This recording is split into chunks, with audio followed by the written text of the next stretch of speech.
Hey, all, welcome back to another episode of Two Bees in a Pod. I'm by myself today because Bilala is on a Jet 2 holiday. It's her turn to be quote unquote out of office. So instead of doing another replay, I thought that I would come on here and just record something short and sweet so that we have at least, something new for your ears this week. So, what I wanted to talk about today is the attention economy. And that's this idea that the most valuable commodity today, at least in the West, quote unquote, is our attention and our data. So apps like TikTok, Instagram, YouTube, and even whatever app you are listening or watching this podcast on, they make money off of our views, as do the creators who are making content, but primarily the corporations that own these apps are banking on our attention, which more and more is more limited, right? People's attention span with the rise of short form content is diminishing. So the longer something can keep our eyeballs on, then the more valuable it is. And I wanted to talk about this because I watched a series of viral videos over the last couple of weeks that started this conversation, on social media and also just myself thinking about, again, what is the value of our attention and how ethical or unethical is it for us to be entertained by other people's real life experiences. And I'll explain what I mean. So the first video that I saw, a series of videos, I don't know what neighborhood of TikTok you guys live on, but over the past week or so, it's died down a little bit now, but there's this, American lady, white American lady, who is relaying her experience with her psychiatrist, where she says that she fell in love with her psychiatrist and he knew that she was in love with him and he continued to keep her as a patient despite this, and he was manipulating her. And she's basically describing what she believes is, a relationship where there's an abuse of power on the part of the psychiatrist. And it's like a 19 or 20 part series that this lady has made. And it's clear to nearly everybody who comes across our videos that she definitely is having some kind of psychological episode or experiencing psychological symptoms like delusion, like she's straight up delusional, because what she's describing, the behavior that she's describing from the psychiatrist is just regular, like professional behavior. And she is kind of interpreting it as him being inappropriate towards her, right? So this video series that she made, went absolutely viral and had everybody talking about, how delusional she is. Everybody's giving their own 2 cents. Even mental health professionals are giving their own 2 cents. But at the end of the day, this is somebody who is experiencing a psychological crisis, even though she doesn't know about it. And we are using that as entertainment. Us who are viewing, watching her videos on social media, we are being entertained by this episode that she's having, not to talk about the fact that she's putting her psychiatrist profession in jeopardy because as her videos went viral, people did what people on the internet do. And of course, they found this information. So, yeah, that's what kind of sparked this conversation. Apart from the people who were doing their own psychoanalysis of her behavior, there were people having this conversation like, hey, at what point is it unethical for us to be entertained by somebody crashing out? Yes, we're looking at it on our phones and, it's funny. We're talking about it, but that's somebody's real life, right? She's having real issues. And again, her behavior is impacting somebody else who is a real person. The other video that I came across was this young Black lady. I think she was probably in her late 20s, early 30s. She's sitting in her car crying, just, breaking down, talking about how she's tired of being married, right? And this is not uncommon on social media these days for us to see, particularly women coming to share their difficulties with marriage or even sharing stories of how they discovered that their husbands were cheating on them or had secret families. But this particular person, she said that there was technically nothing wrong with her marriage. Her husband was a great guy. She was just tired of being married. And she was just breaking down and just like in tears, right? talking about, oh, she's had enough. Like, what is the point? You have to be with somebody every single day, and just going on. And there were people in the comments, of course, empathizing with her, people relating to her, saying, yes, they felt similarly or they feel similarly in their marriage. Other people saying, oh, this is why I'll never get married, blah, blah, blah. But again, this is somebody going through a moment of crisis. We are here, watching it. Even if we empathize, even if we give words of encouragement, at the end of the day, that is entertainment for us, right? She is in a crisis. Of course, she has chosen to share that moment with us, but it's still entertainment. And that's where, for me, it kind of, the ethics of it kind of becomes cloudy. Not to talk of the fact that she's talking about a real person, her husband. God forbid he sees this video.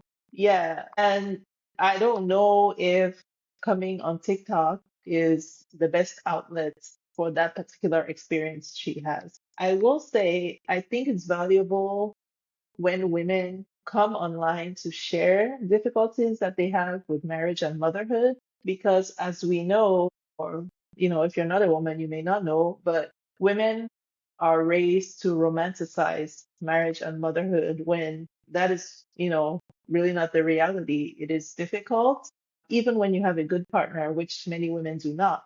So I think there's value in women coming to share their difficult experiences so that women who have not got to that point in their life can have a realistic portrayal, because yes, there are people who share the good as well. They're definitely aspirational, relationships and families on social media, but I think it's equally important for younger women, especially, but women of all ages, to see the ones where, it's not so good. Because again, we are raised with this kind of romanticized idea of heterosexual partnership and motherhood. So I do value that aspect of the oversharing culture. I think it's the good outweighs the bad, in my opinion, in that case. But I would really love to hear what you guys think, because when women come and share these stories, then we recognize the patterns that happen across cultures. And yeah, like I think there's a benefit in that sense, but we cannot take the good part of this oversharing culture without the bad. I'll give another example of a video that I saw in the last couple of weeks. I believe she said she was 23 years old.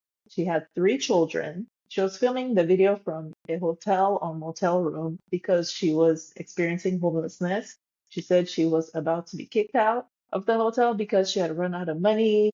She said that in the last few days, she had even contemplated suicide. So she was in distress, right? And she was, basically just venting to the camera and, you know, clearly to the millions of people on TikTok who were watching her video. And again, as much as you, the viewer, are empathizing with somebody like that, at the end of the day, that is still entertainment for you. Because I'll use myself as an example. I watched that video. Maybe I liked it. Maybe I typed some words of encouragement for her, but I still swiped, and went to my next video, which might have been something like cats playing, right? Because I'm a cat lady. So yeah, it's like, and it's that fast, just going from somebody in distress contemplating suicide, then next thing I'm laughing at kittens. And I just think there's something that is morally questionable about that, but I don't know what we can do about it. The exception, or maybe there's a difference for me when people come online, they're sharing their difficulty and they're asking for assistance, right? So, for example, in America, we do not have free healthcare, and even the people with health insurance, most times cannot afford their treatment. So people will come online, people who are going through cancer treatment or their relatives are going through some kind of treatment and they can't afford it.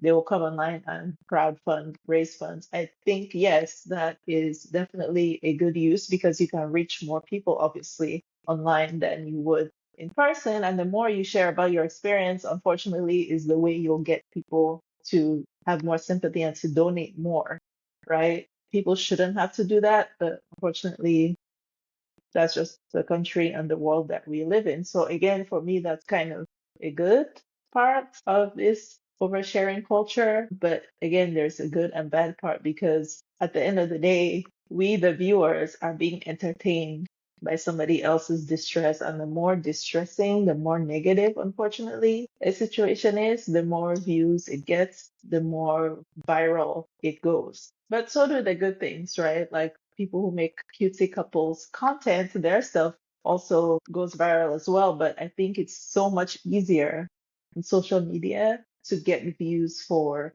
kind of incendiary, more negative stuff than it is for neutral or positive things. I even experienced it myself when I used to do TikTok videos. I haven't in a long time. I'm going to start again soon, but I noticed that the more controversial topic I was talking about in the video, the more views and engagement I would get. For example, if I made a video about diaspora wars, the views on that would be way higher than if I was doing, for example, a book review on a Cameroonian novel, or talking about something educational or something, less controversial. So, as people who create content on those platforms, it's very easy to lean in to that, regardless of how poorly it may portray you. At the end of the day, the more views you get, the apps pay you for the views because they're also making money, on your content. So it's kind of this perverse beast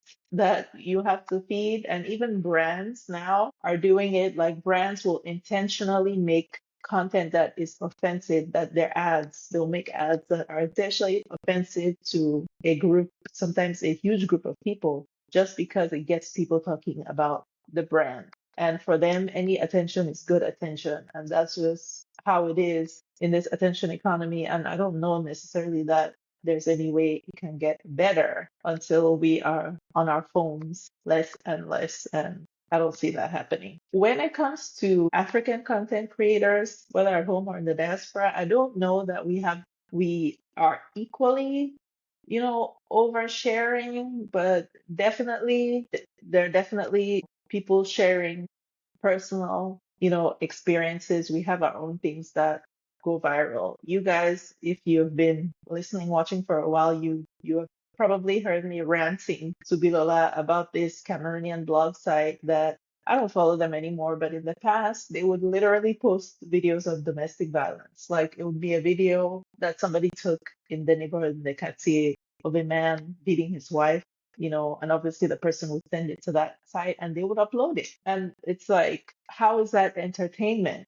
right? That same blog site, again, back in the day when I used to follow them, they have literally posted child pornography. They would post videos of, underage Cameroonian students, like teenagers in high school, engaging in sexual activity. Of course, they're posting it to shame them, but it is child pornography. And yeah, they would do things like that. I don't follow them anymore for those reasons. But yeah, it's like anything to get eyeballs on your content. Like, where do we draw the line on what is entertainment? So those are just my thoughts. I would love to hear, what you guys have to say, either in the Spotify, YouTube comments, or on Instagram. But yeah, those are my musings for today. I'm not used to, talking to myself on camera for this long, so that's why I kept it short and cute this week. If you have been reading along with us, our book of the month for August is The Secret Lives of Baba Shegi's Wives, and I cannot wait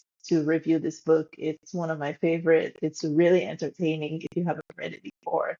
If you have, pick it up again. We should be back to regularly scheduled programming next week, so we will see you then.